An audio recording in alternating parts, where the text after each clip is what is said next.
So the concept of having a really good morning routine, I think, is really now very much in vogue. I've been using smoothies as part of my morning routine for, well, many years now.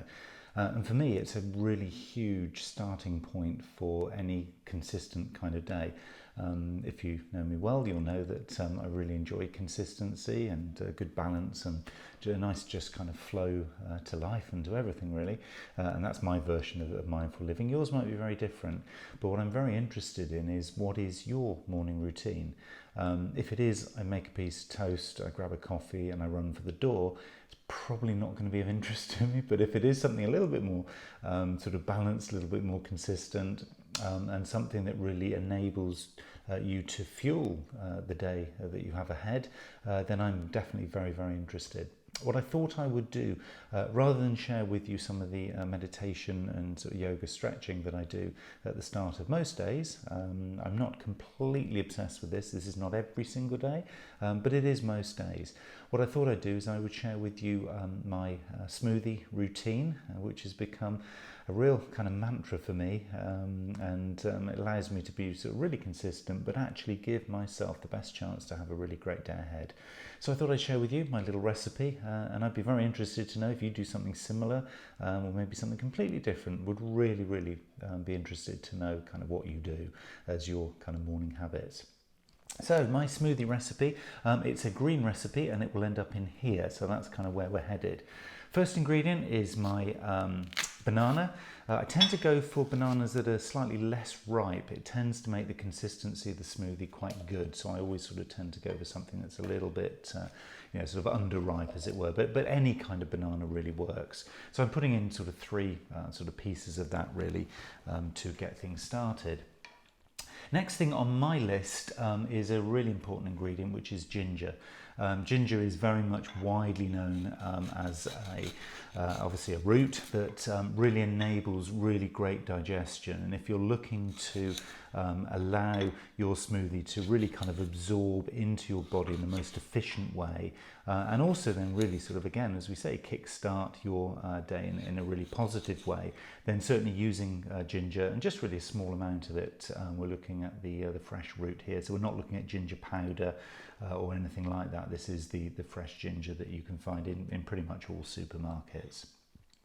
Next thing on my list, and a really important ingredient, and this is one that really contains the fats that you need, and really much the good fats, and this is avocado. So normally I would just have literally half an avocado, or maybe if it's a large one like this one, I might go for something slightly less, and you're literally just halving it, scooping out a little more than that. I would say probably sort of a couple of scoops, so you're leaving around about that amount in there, so it's that sort of size.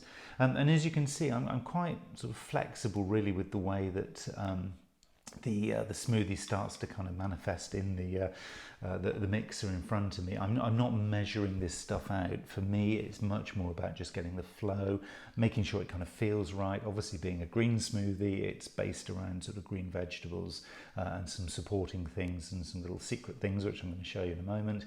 But it's very much about just kind of feeling the amount. So don't get completely obsessed. And again, if you're doing this early in the morning, the last thing you really want to be doing is spending a huge amount of time with the kitchen scales and sort of making those things more important than the actual flow of creating the smoothie itself. So I find that it's just nice just to go with the flow.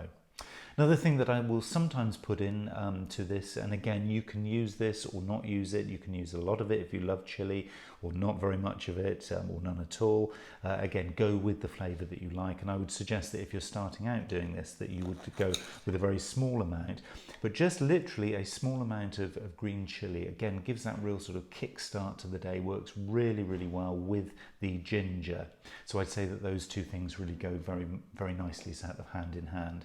Another thing as well I would always put in, and again it gives this really lovely fresh taste, so depending on what time of the year you're actually making your smoothie, particularly if it's summertime, you're looking for a little bit more kind of freshness to it, then a small amount of cucumber, so small kind of sort of chunk, 3 or 4 large slices I would say, that can go in there as well, and again that just brings out a real nice sort of freshness to your smoothie.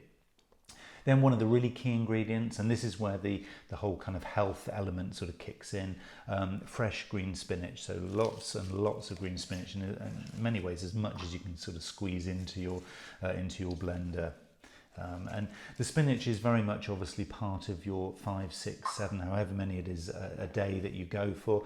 Obviously that's a very, very crucial ingredient. And the thing about the spinach is it will help you to colour your smoothie green. Once you start exploring and experimenting with lots of different types of vegetables, and if you start to include fruits and things like that, you will find that your smoothie will become very much a sort of a sludgy brown muddy colour. So what we're doing here is we're sticking very much to the green vegetables to make this a really vibrant green smoothie for you. Then we have some of the secret ingredients. So I've got 4 ingredients that I put in.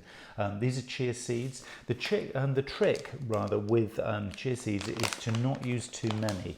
The thing is with putting seeds into a smoothie, it's great in terms of creating a smoothie that has the right kind of consistency, but if you put in too many seeds, it can often then start to dehydrate you, so it kind of works in the opposite effect that you really want. So literally just a few little seeds in there. This is another really nice one to add into a green smoothie, which is Maca powder. It's part of the radish family, and this one is not, as you would probably expect from radishes, sort of peppery or anything like that, but it's actually got a little bit of a sort of a chocolatey flavour to it. So if chocolate is your thing, try experimenting with Maca powder in a green smoothie, because that can make a really kind of interesting little twist on the flavour. Now, if you are gluten intolerant, this one is not for you. This is wheatgrass powder. And wheatgrass is the very immature wheat as it sort of develops in the field before it becomes its full-grown wheat. It is wheatgrass, so very immature. But again, very, very good for your sort of natural metabolism and your digestion. This one can really work sort of nicely for you, and I'm just putting in just a little bit of this. You're not overloading with that one at all. It's just a nice little steady balance. Then the one again that is very, very in vogue at the moment, which is spirulina powder. Now you'll find this one has a whole host of health benefits, but you've got to be quite careful with this one. It is quite strong. What you don't want to be doing is kind of masking all the other lovely flavours coming through. So very, very small amount of that. I would say probably if you were measuring this out, it would be somewhere in the region of probably sort of a quarter of a tablespoon, that would be way too much, quarter of a teaspoon of the spirulina. That is it for your sort of main ingredients, and then what I'm using then is coconut water, again very freely available in your local supermarket, and basically sort of bringing that up to a level that will give you probably a glass of around this sort of size of actual liquid. Now, of course, as the smoothie starts to blend itself, you may well need to sort of adjust this as you practice so that you can get the absolute right consistency. Me personally, I quite like quite a thick smoothie, but I know sort of others, Sonia included, likes very much a nice kind of sort of smooth, sort of runny sort of smoothie, so that, you know, it's very easy to drink, whereas I like to feel like I've almost sort of had a meal in this glass. So for me, that's very much an important consideration, is literally how much I'm able to sort of literally eat with a spoon almost. So think about that when you're actually doing that sort of on a regular basis. Just experiment a little bit, and that's kind of part of the fun of this.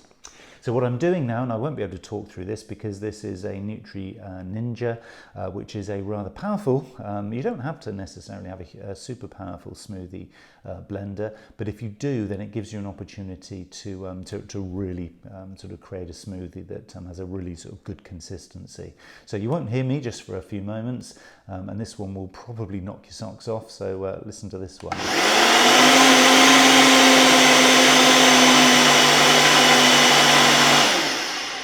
Okay, that's probably about enough of that. And there we have our lovely green smoothie, which I will introduce to you.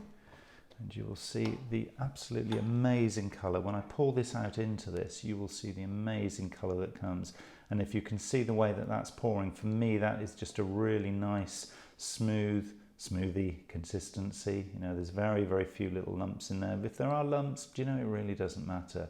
But to me, that is a Great start to the day. That is my green smoothie with spirulina, ginger, banana, avocado, cucumber, a little bit of chili just to give it that little kick, wheatgrass, maca powder, chia seeds, and of course spirulina, and the fluid that goes into that is coconut water. So give it a go, experiment with it, see whether you like it, take ingredients in and out. This one really works for me. This is my favourite one. But as I said earlier, I may be very, very interested to know your favourite one. If you do juicing, if you do smoothie creation in the mornings, or whatever else you do as your sort of habitual sort of morning routine. Be very interested to hear. So sort of comment below and let me know. Have a great day and enjoy your smoothie.